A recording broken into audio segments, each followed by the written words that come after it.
Friends, এক সপ্তাহ পরে ব্লগটা আরম্ভ করছি। কেমন আছেন সবাই? আমি এখন একটু সুস্থ আছি, একটু মানে 5-6 দিন হয়ে গেছে, তবু দুর্বলটা কাটেনি এখনো।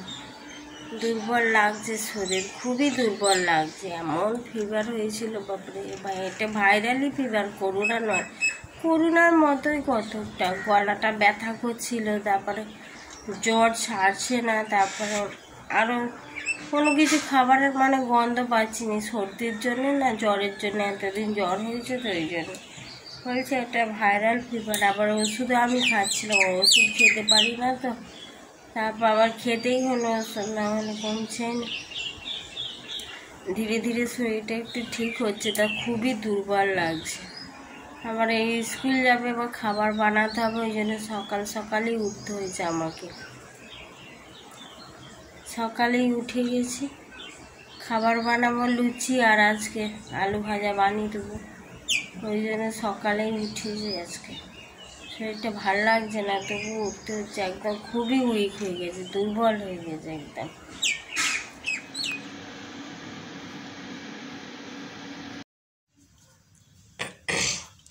খাবার বানানো হয়ে গেছে, এবার ওদের ঘুম থেকে উঠাবো, এখনো ঘুমাচ্ছে।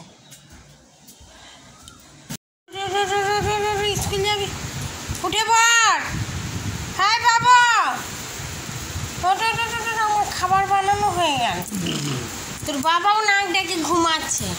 আমি চা খেয়েছি, এই যে চা খেয়েছি,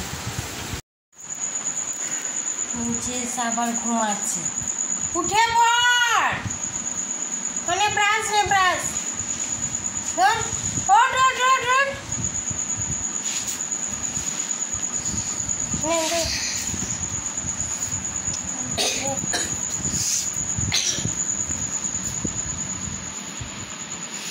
তো 7:04 বেজে গেছে।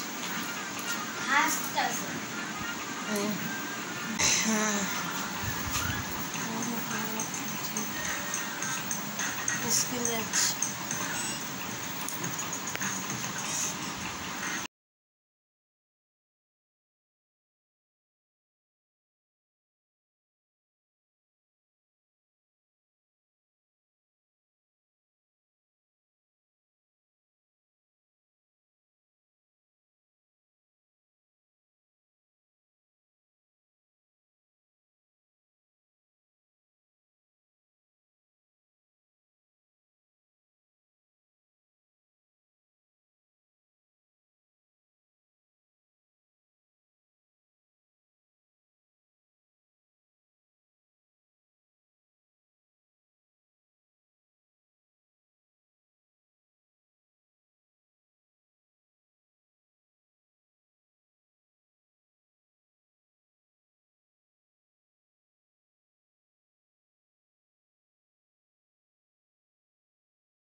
অনেকদিন পরে চলে এসেছি আপনাদের সামনে, আবার আপনাদের সঙ্গে গল্প করতে।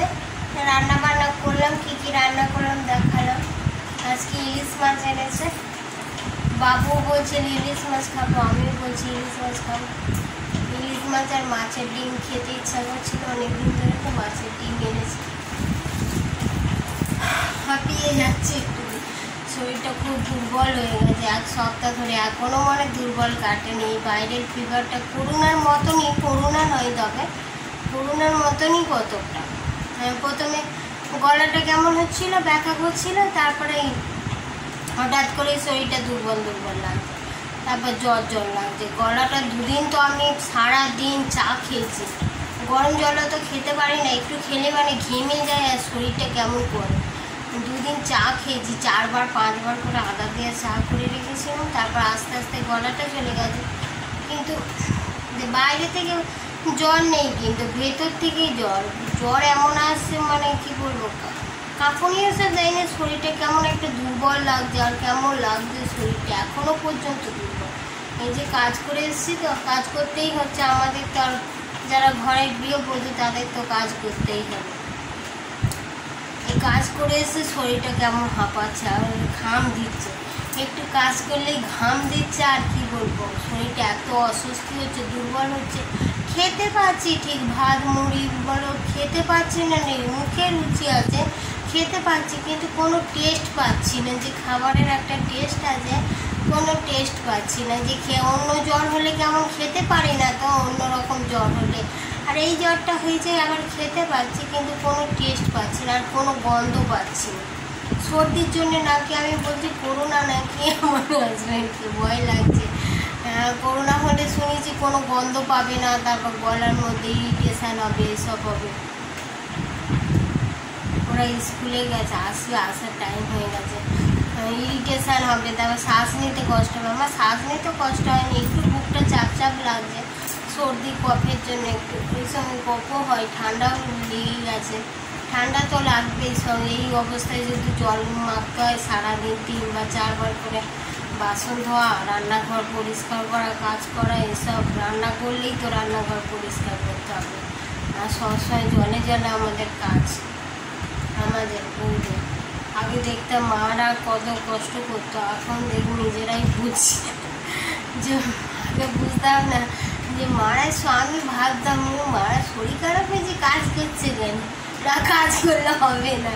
এখন বুঝছি যে না, শরীর খারাপ হোক মরো আর যাই করো, বিছানায় শুয়ে থাকলেও উঠে সব কাজ করতে হবে, ওষুধ খাও আর কাজ করো, এইরকম অবস্থা। তা শরীরটা একটু ভালো আছি, ওই জন্য কথা বলছি। একদম ব্লগ করতে পারিনি, ব্লগ করবো কি করবো, বাবা ইচ্ছাই নেই ব্লগ করে, ব্লগ করছি তবু একটু বলি করবো না বলে আমি বলি ছেড়েই দেবো, তারপর বলি না করি। এদিকে নার্সিংহোমে একটু ঝামেলা আছে, পরের ব্লগে আপনাদের সব বলবো কী হচ্ছে, ওই নতুন নার্সিংহোমটা নিয়েছে, পরের ব্লগে বলবো। এখন নিজের শরীরটাকে নিয়ে বলে, করোনা ভাইরাসের সময় আমরা দেখিয়েছি তো আগের সিজনে যে করোনা ভাইরাস হয়েছিল, সবার লকডাউন, ডাক্তারদের তো লকডাউন হয় না, ডাক্তারদের তো ডিউটি করতেই হবে। আর আমাদের ডাক্তার থাকা আমার হাজব্যান্ড হচ্ছে আরএমও থাকে, তাহলে 24 ঘন্টা আমাদের থাকতে হয়। কী অবস্থা, আমাদেরও থাকতে হয়েছে বাচ্চা নিয়ে। করোনা পেশেন্টদের দেখিয়েছি সামনে দিয়ে সব বাবা, আমরা পিছনটাই থাকি, তবু নামাচ্ছে তো উপর থেকে নিচে দিয়ে সিঁড়ি দিয়ে পাবে শুয়ে, একদিনে 5টা-6টা করে মারা গেছে অক্সিজেনের অভাবে। খালি অক্সিজেন, এত নিঃশ্বাস নিলে বলে কষ্ট। আমার হাজব্যান্ড তো হাত ধুতে ধুতে কি চামড়া উঠে গেছিলো, মিনিটে মিনিটে। পেশেন্ট তো ছুঁয়ে দেখতো না, দূরের থেকে দেখতো। তবু ওখানে তো পিপি কিটের আর ব্যবস্থা নেই নার্সিংহোমে, হসপিটালে যত পিপি কিট দিয়েছিল, নার্সিংহোমগুলোকে পিপি কিট কি, স্যানিটাইজারের কোনো ব্যবস্থা নেই, কোথায় নিজের স্যানিটাইজার নিয়ে স্যানিটাইজ করতো।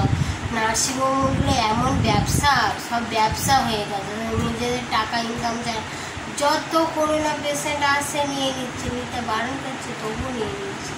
আর কী করবো, ওই অবস্থায় দেখে যতটা সাবধানে থেকেছি আমরা, দেখেছি তো করোনা পেশেন্টের কী কষ্ট, খেতে পারতো না, মানে সারাদিন অক্সিজেন। অনেক পেশেন্টকে বাঁচাতে পেরেছে, অনেক পেশেন্ট মারা গেছে যারা একদম ক্রিটিক্যাল কন্ডিশন।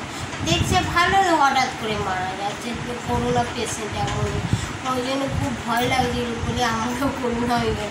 মানে না করোনা নয়, এটা ভাইরাল ফিভার। এরকম এই সিজনটা এরকমই হচ্ছে, করোনার মতোই লক্ষণগুলো। গলার মধ্যে প্রথমে ইরিটেশন, তারপর শরীরটা দুর্বল লাগবে, জ্বর। 5-6 দিন ধরে ওষুধই খাচ্ছে, একরকম ওষুধ অ্যান্টিবায়োটিক খাচ্ছে, হয়তো চেঞ্জ করলাম আমি, অন্য খাচ্ছি আবার, তবু কিছুটা কমছে, তবু অনেকটা দুর্বল হয়ে গেছে আগের থেকে। একদম অতটা মানে স্ট্রং নেই, একটা শরীরটা কেমন লাগছে, দুর্বল লাগছে। আমরা সবসময় শুয়ে থাকলে, শুয়ে রেস্ট নিলে, যে বাপের বাড়ির কাছে তাও নয় তো দূরে, দিল্লি চলো, যে 2 দিন গিয়ে রেস্ট নেবো, তারও উপায় নেই। রেস্টের আর ভগবানের কাছে গিয়ে একেবারে রেস্ট নিতে হয়।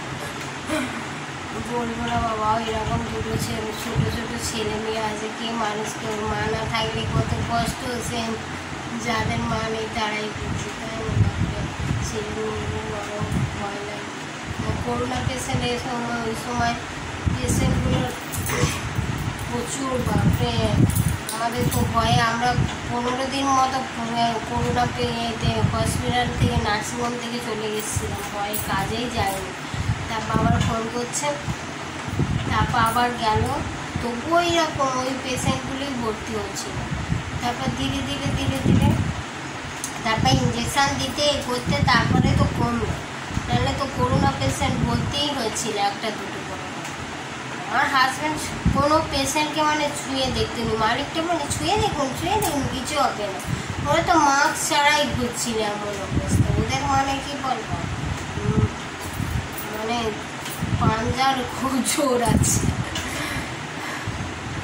ওখানে বলতে নেই, ভগবান বা আল্লাহর অনেক দান আছে, অনেক মানে দয়া আছে। শিব বাবা, আল্লাহর অনেক দয়া। হাজি সাহেব মালিকটা, আমাদের নার্সিংহোমের যে মালিক, হাজি সাহেব, মৌলানা সাহেব মুসলিমদের, আর আমাদের শিব বাবা, যেন শিব ভক্ত। বলতে নেই ওদের আশীর্বাদে, বাবাদের ঠাকুরের, মানে ওখানে কারো হয়নি। এত করোনা পেশেন্ট হয়েছে, মাসে ঘুরে যে নোংরা কাজ করে, তো ধরো একদম নোংরা কাজ করে ওরা। কেউ মাস্ক পরেছে, কেউ পরেন, কিন্তু কারোর একজনেরও হয়নি মা করোনা পেরিয়ে। ধরো সিস্টার, কম্পাউন্ডারগুলো, ওরা তো ছুঁয়ে দেখেছে, ওরা তো সব ইঞ্জেকশান দিচ্ছে, করছে। যতটা সাবধান হয়েছে, হাত ধোয় এ থেকে সব, তবু তো ওদের হয় না। অন্য জায়গায় ধরো একটু ঝুলেই করোনা হয়ে যাচ্ছে, এখানেও কত করোনা পেশেন্ট কিন্তু হয় না। ভগবানের অনেক কৃপা, ভগবানের সত্যি, ওই যাত্রায় বেঁচে গেছি। কি হলো? ভিডিও করছি, এসে গেছিস? হ্যাঁ, বাবু এসে গেছে, এই যে আমার বাবু খালি গায়ে আছে। খেয়েছিস টিফিন? হ্যাঁ, পড়ে গেছে। টিফিন পড়ে গেছে? হ্যাঁ, টিফিন খুলে পড়ে গেছে। আমার ওই টেবিলগুলো অনেক পরিষ্কার থাকে না, একটু সিনির মতন। এই ওই বড় টিফিনটা একটু কমজোরি, দুটায় আছে তবুও কমজোরি। আর ওইটা না, ওই যেটা খুলে যেত ওইটা ভারী আছে, ওইটা সিনিপ খায় না। লুচি খাওয়া পরে সবগুলো, তারপর হাত থেকে পিছনে সব তরকারি পড়ে গেছে, বেঁচে গেল। লুচি করলো শুকনো না খেতে হবে, একটা বড় আলু পড়ে গেল গোটা। আস্তে করে খুলিস নে, আস্তে করে খোলা আছে আমার নয়, লুচি খাওয়ার পরে, তখন খাওয়ার পরে, লুচি খাওয়ার পরে লাস্টে।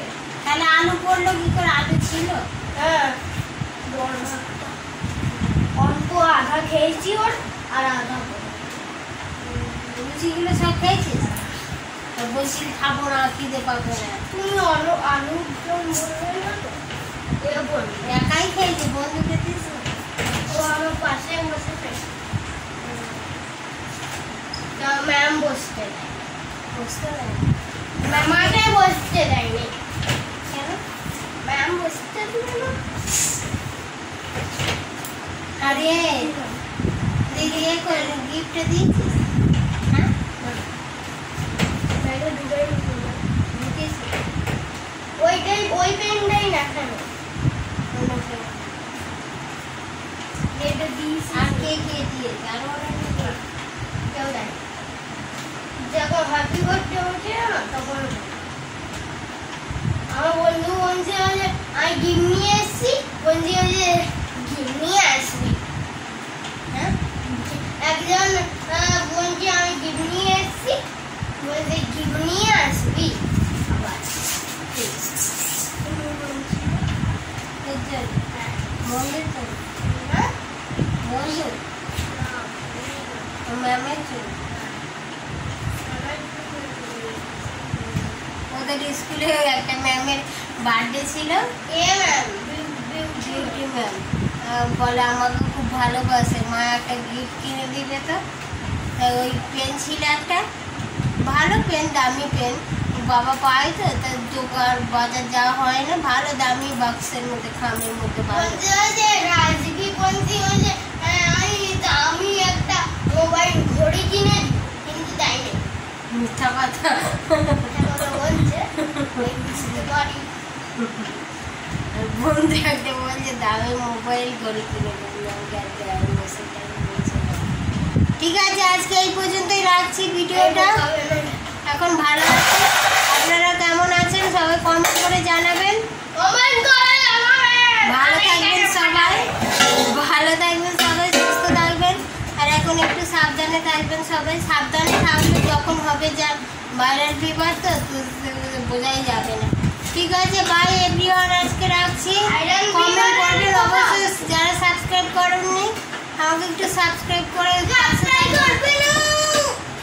সাবস্ক্রাইব করবেন, আমার ছেলে আমাকে সাবস্ক্রাইব করবেন। সাবস্ক্রাইব করলে তার মধ্যে টাকা পাবে, টাকার জন্য করছে টাকার জন্য নাকি করছি? টাকার জন্য মানুষ কিসের জন্য খাটে? কাজ করে কিসের জন্য? ভেঙে যাবে কাপটা বাঁধর ছাড়া কাজ করে কিসের জন্য? মানুষ টাকার আশাই তো, টাকার আশায় গল্প করা হবে, একটু একটু একটু ভালোও লাগে, মনটা পরিষ্কার হয়ে গেল, কথা বলার কেউ